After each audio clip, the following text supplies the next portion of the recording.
بسم اللہ الرحمن الرحیم۔ السلام علیکم۔ ایک جونیئر پولیس آفیسر بتاتے ہیں کہ میں بلوچستان سے تعلق رکھتا ہوں، لسبیلا کے دیہات میں پلا بڑا ہوں۔ ہمارے ہاں بھی وڈیرہ اور جاگیردارانہ نظام ہے۔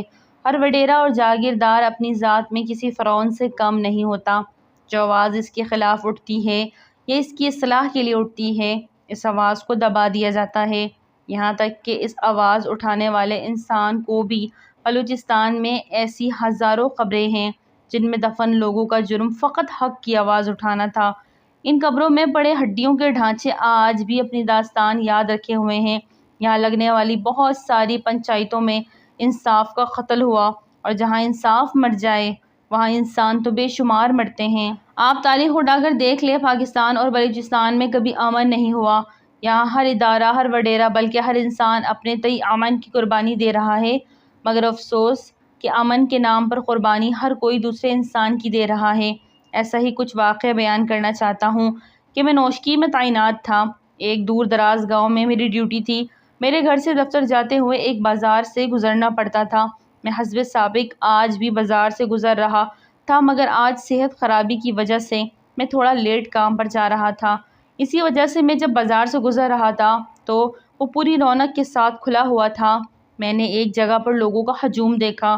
وہ خالدہ نامی خاتون کو مار رہے تھے۔ میں نے آگے بڑھ کر روایتی پولیس والا انداز اپناتے لوگوں کو دھکا مکا اور گالم گلوچ کر کے سائڈ پر کیا۔ خاتون کے منہ سے خون بہہ رہا تھا، کپڑے پھٹ چکے تھے۔ میں نے ایک دکان سے مناسب سائز کی چادر لی، عورت کے جسم ڈھانپا اور لوگوں کے بیانات سننے لگا۔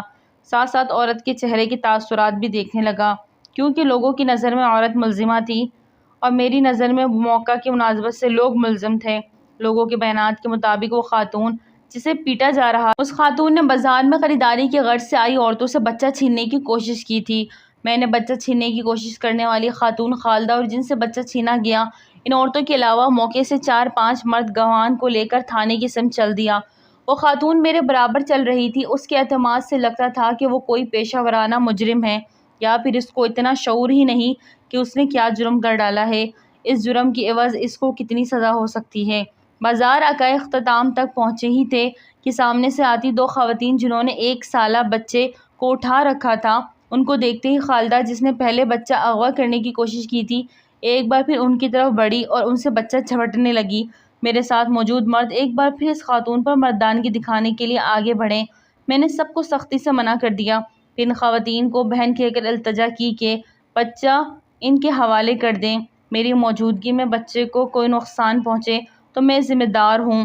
میری وردی کا لحاظ کرتے ہوئے انہوں نے بچہ حوالے کر دیا اور یہ خاتون وہیں بیٹھ کر بچے کو چومنے لگی، بچے سے کھیلنے لگی۔ اس دوران گواہان مرد جنہوں نے پہلے خالدہ کو بہت مار پیٹ کی تھی، وہ اس سارے قصے کو ڈرامہ قرار دینے لگے۔ تقریباً 3-4 منٹ بعد میں نے خالدہ سے بچہ لے کر ان کے حقیقی ورثاء کے حوالے کیا۔ جن خواتین سے بچہ چھیننے کی کوشش کی گئی تھی، ان کو مطمئن کر کے واپس بھیجا اور خالدہ کو تھانے لے جانے کی بجائے اپنے گھر لے گیا۔ وہ جاتے ہی میرے بچوں کے ساتھ یوں گھل مل گئی جیسے برسوں سے ان کو جانتی ہو، وہ اس کی سگی اولاد ہو۔ میری بیوی کو خالدہ مشکوک لگ رہی تھی۔ ہر عورت ہی اولاد کے بارے میں ایسے ہی حساس ہوتی ہے۔ میری بیوی بھی روایتی عورتوں کی طرح تھی۔ میں نے سپاہی کی ڈیوٹی اپنے گھر کے باہر لگا دی کہ اسے گھر سے کوئی بھی خطرے والی آواز یا حرکت سنائی دے تو فوراً اندر کی خبر لے، ساتھ ہی مجھے اطلاع کرے۔ اس کے بعد خود میں ڈیوٹی پر چل دیا۔ مجھے حیرت ہوئی کہ جب میں گھر واپس آیا تو بجلی نہیں تھی۔ ایک بچے کو میری بیوی پنکھا کر رہی تھی اور دوسرے بچے کو خالدہ نے گود میں سلا رکھا تھا۔ چند دنوں میں میری فیملی اس اجنبی عورت سے مانوس ہو گئی، مگر میرے گھر کے باہر سپاہی تعینات رہا۔ میں نے ڈاکٹرز کے ذریعے سے خالدہ کا علاج شروع کروایا، مگر وہ صحتیاب نہ ہو سکی۔ ڈاکٹر نے بتایا کہ ان کے سر میں گہری چوٹ آئی، دوسرا ان کو بہت گہرا صدمہ پہنچا ہے۔